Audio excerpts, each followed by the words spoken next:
매일매일 책 읽는 습관을 기르자. 11월 27일 시작합니다.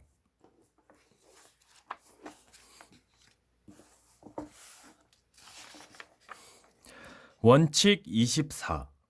상대방을 비판하기 전에 자신의 잘못을 인정하라.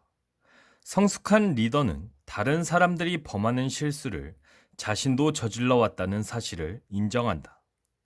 자신의 잘못을 먼저 얘기하는 것은 서로 간의 관계를 공고히 하고 상대의 잘못을 바로잡는 것은 용이하게 할 것이다. 조카인 조세핀이 데일 카네기의 비서로 일하기 위해 처음 뉴욕에 왔을 때 그녀는 19살로 고등학교를 졸업한 지 3년이나 되었지만 직장 경험이 거의 없는 상태였습니다. 지금은 매우 유능한 비서가 되었지만 처음에는 미숙하고 실수가 많았습니다. 어느 날 조세핀을 야단치려다가 자신에게 이렇게 말해보았습니다. 카네기, 잠깐만. 너는 조세핀보다 나이가 2배나 많잖아. 일에 대한 경험은 10,000배는 더 많을 것이고 어떻게 어린 그녀에게 네가 가진 생각, 판단, 창의력을 기대할 수 있단 말인가. 그래 잠시 생각 좀 해보게. 자네는 19살 때 어떻게 하고 있었지? 실수투성이었지 않았는가? 결국 나는 조세핀은 내가 19살이었을 때보다 더 나으며 그런 조세핀에게 칭찬 한번 제대로 못했다는 생각에 이르게 되었습니다.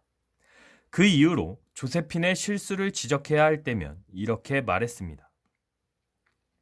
조세핀, 실수를 했구나. 하지만 내 실수에 비하면 아무것도 아니란다.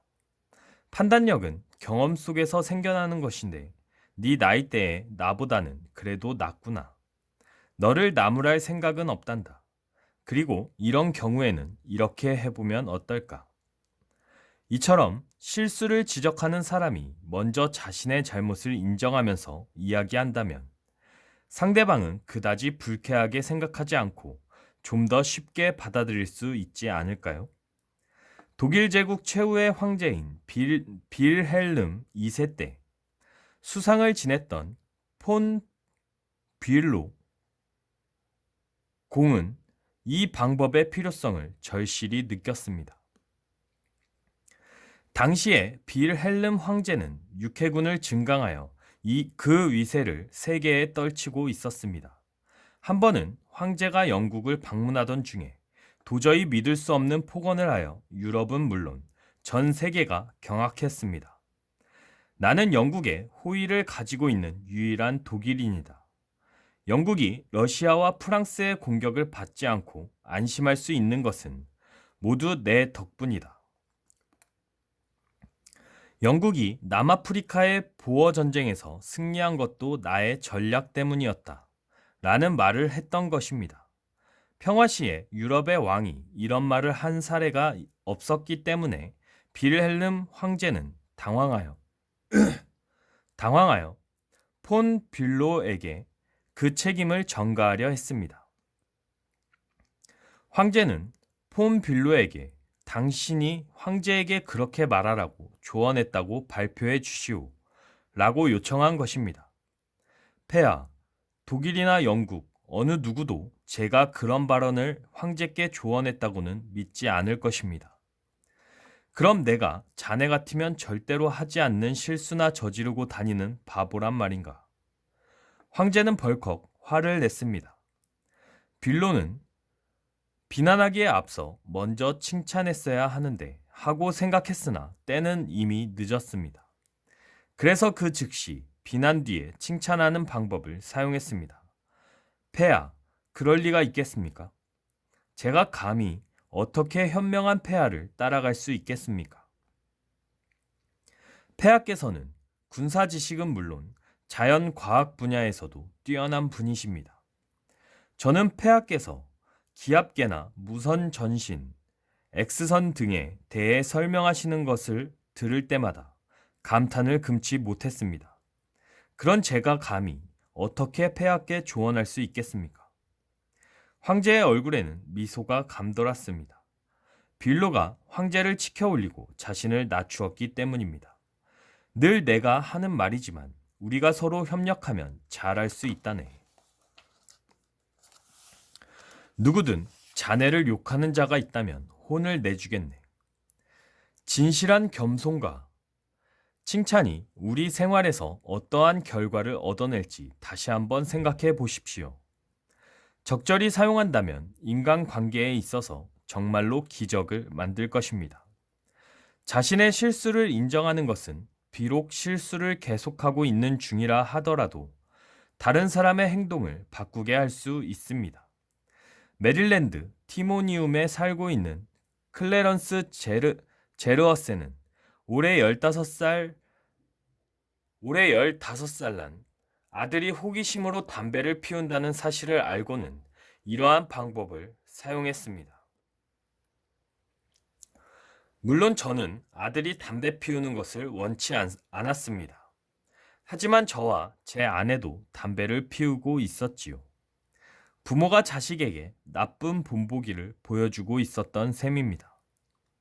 저는 아들에게 아빠가 어떻게 그만한 나이에 담배를 배웠는지, 그것이 얼마나 건강에 해로웠는지를 설명했습니다. 이제는 담배를 끊기가 불가능해졌고 기침을 할 때마다 참으로 괴롭기가 이루 말할 수 없다고 말했습니다. 그리고 내가 얼마 전까지만 해도 나에게 담배를 끊으라고 하지 않았느냐 고 상기시켜 주었답니다. 저는 아들에게 담배를 끊으라고 훈계를 하거나 흡연의 위험성에 대한 협박이나 경고 따위는 하지 않았습니다. 다만 어떻게 해서 담배에 중독되었고 시달리고 있는지를 설명해 주었지요. 아들은 잠시 생각해 보고는 고등학교를 졸업할 때까지는 담배를 피우지 않겠다고 약속했습니다. 그 이후 고등학교를 졸업하고도 전혀 담배를 피우지 않았습니다. 그 대화 이후 저도 담배를 끊기로 결심했고 가족들의 도움으로 담배를 끊는데 성공했습니다. 원칙 24. 서머리. 자신의 실수를 먼저 이야기하라. 진정한 용기는 어디에 있을까요? 당신이 진정한 리더라면 상대방을 비판하기 전에 자신의 잘못을 인정해 보세요. 만약 누군가가 당신에게 큰 잘못이 없습니다. 라는 겸손한 태도로 이야기한다면 그 뒤 당신의 잘못을 지적받게 되더라도 그리 힘들지는 않을 것입니다. 훌륭한 리더가 되길 원하신다면 언제나 이 원칙을 따르시기 바랍니다. 겸손하게 자신의 잘못을 인정하고 상대방을 존중하는 태도는 당신의 인간관계에 있어 기적적인 결과를 가져올 것입니다. 비록 실수를 계속하고 있는 중이라 하더라도 자신의 실수를 인정하면 다른 사람의 행동을 바꿀 수 있다. 행동으로 옮겨보세요. Move into action. 매월 24일에는 상대방과 신발을 바꾸어 신어보세요. 상대방이 어린아이든 함께 일하는 동료든 이 원칙을 실천할 수 있는 가장 좋은 방법은 상대방의 입장이 되어보는 것이지요. 그리고 당신의 과거를 찬찬히 설명해 주세요. 당신도 같은 실수를 했었고 어떻게 고치게 되었는지 말이에요. 상대방을 비판하기 전에 자신의 잘못을 인정하라. 오늘은 여기까지 읽도록 하겠습니다. To be continued.